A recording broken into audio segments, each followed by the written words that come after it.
One industry expert has penned a book with quite the hefty title that I happen to love, Wine for Normal People, a guide for real people who like wine but not the snobbery that goes with it. Hey, I love this so much. that sounds like you and I. Yeah. Author Elizabeth Schneider has a different approach to wine, resonating with everyday enthusiasts all around the world. She joins us live this morning with her expert advice. Good morning to you. Good morning. Good morning. I think a lot of us are like this. You know, I love going to our local wineries or restaurants, but when they start talking about all the Oh, you look at the wine menu and that comes with it. I get nervous. Yes, yeah. Like I just want a good tasting wine. So what is your book about? What is wine for normal people?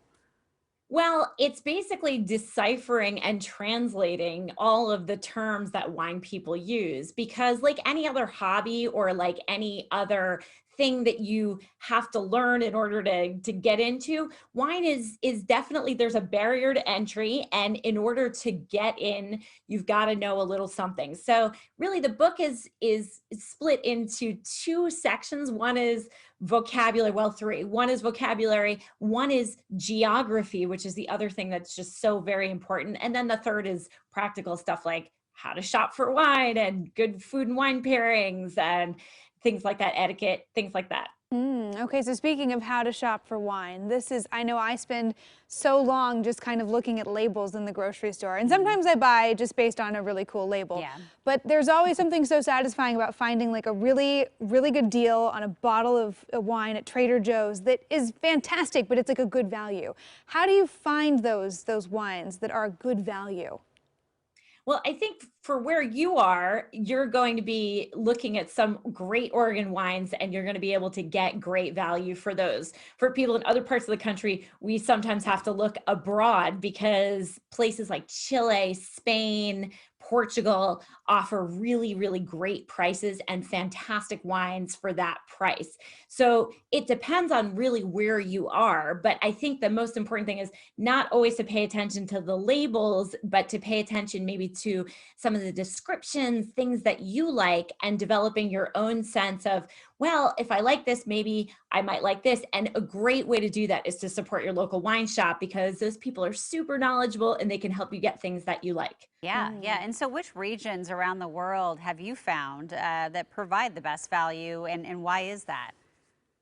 Really, a lot of it is in Europe and some of it is in South America. So in Europe, Portugal, Spain, it used to be southern France, but unfortunately there's a giant tariff right now on stuff like that. But because in Europe, people are land rich, not money rich. So they already own that land. If you own land, you don't have to pay mortgage.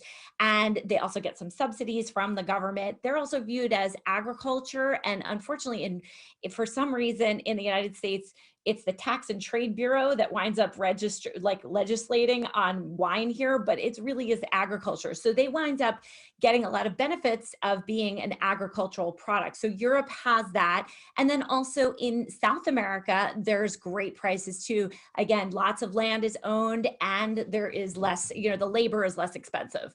Okay, I feel like I get distracted sometimes with Oregon wine because there's just so much here. So I need to broaden my horizons and look globally a little bit. Now, I have some friends who can look at a wine list and go, oh, 2017, that was a good year. And I wonder, how do you know this? So what do you personally look for when you're selecting a bottle of wine? Well, the first thing I always look for is region. Like I said, that is so very important. It's really important to know where the wine is coming from. I also like to support small producers, so I try to stay away from the big guys if I can. And what kind of grapes it is, what kind of wine. And I think about the occasion that I'm shopping for too. That's super important. The wall of wine is terrifying, but if you have an idea of why you're in there, you can really narrow it down. Like even if you can just decide, okay, I want a rosé, you don't look at any of the red, you don't look at any of the white, you just go focus. And that can really, really help you. So trying to figure out, again, what the occasion is, what you like, what region, and then vintage comes after. Vintage is, wine is farming again. So if in a given year the weather doesn't go great, then that's why the vintage matters. That's why that's on that bottle. Okay. Well, I love that you talk about pairings. Emily and I were just talking about this. We listened to the Conan O'Brien podcast. He had Foo Fighters' Dave Grohl on there recently, who talked about how before their concerts, they always have KFC and champagne, sparkling wine. Okay. And apparently that is like a fantastic like party in your mouth happening. Yes. So yeah, it's good to know like the real, you know, the normal people Right, pairings. what you're trying to pair for it with. Yes. Yeah. Well, Elizabeth, thank you so much for your wine wisdom. We really appreciate it. Thanks for having me.